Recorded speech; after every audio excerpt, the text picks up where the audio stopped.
ఒకవేళ ఈ వాక్యం వింటున్న నీ బ్రతుకులో ప్రస్తుతం నువ్వు అనుభవించే సమస్య నీ శక్తికి మించిందా?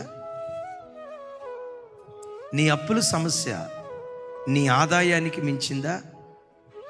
నీ పిల్లల చదువు, నీ ఇంటద్దె, నీ కుటుంబ పోషణ నీ జీతానికి మించిందా? నిన్ను ఆవరించిన సమస్యలు నీ శక్తికి మించినవా? నా శక్తికి మించిన సమస్యలు నేను ఎదుర్కొంటున్నానయ్యా, నా వయసుకు మించిన సమస్యలు నేను ఎదుర్కొంటున్నానయ్యా, ఎలా ఛేదించాలో అర్థం కావట్లేదయ్యా, నలిగిపోతున్నాను, ఏడుస్తూ వచ్చావా? ఒక శుభవార్త. నీవారాధించే నీ దేవుడు, నీ ప్రక్కన నిలవబడే నీ దేవుడు బలపరాక్రమము కలిగిన దేవుడు, బలశూరుడగు దేవుడు. ఈ దేవుడు ఏం చేస్తారో తెలుసా? మించిన బలము గలవాని చేతుల నుండి నిన్ను విడిపించడానికి దేవుడు శక్తి కలిగిన వాడు. అవి నీ శక్తికి మించినవై ఉండొచ్చు, నేను కాదు అన్నాం. ప్రస్తుతం నువ్వు అనుభవించే సమస్య నీ జ్ఞానానికి మించిందై ఉండొచ్చు, నీ తెలివితేటల పరిధి దాటినదై ఉండొచ్చు.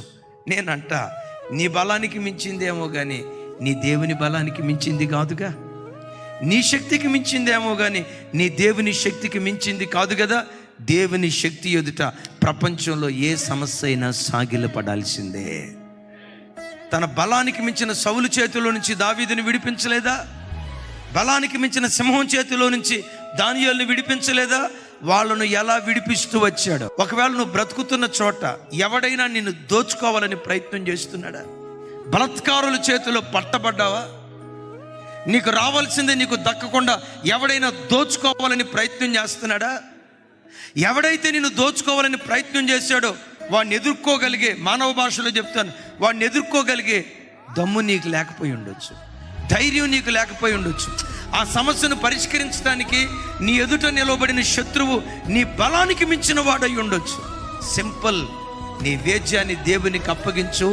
బలాత్కారుల చేతిలో నుండి, దోచుకుని వారి చేతిలో నుండి విడిపించువాడు దేవుడైన యెహోవాయే.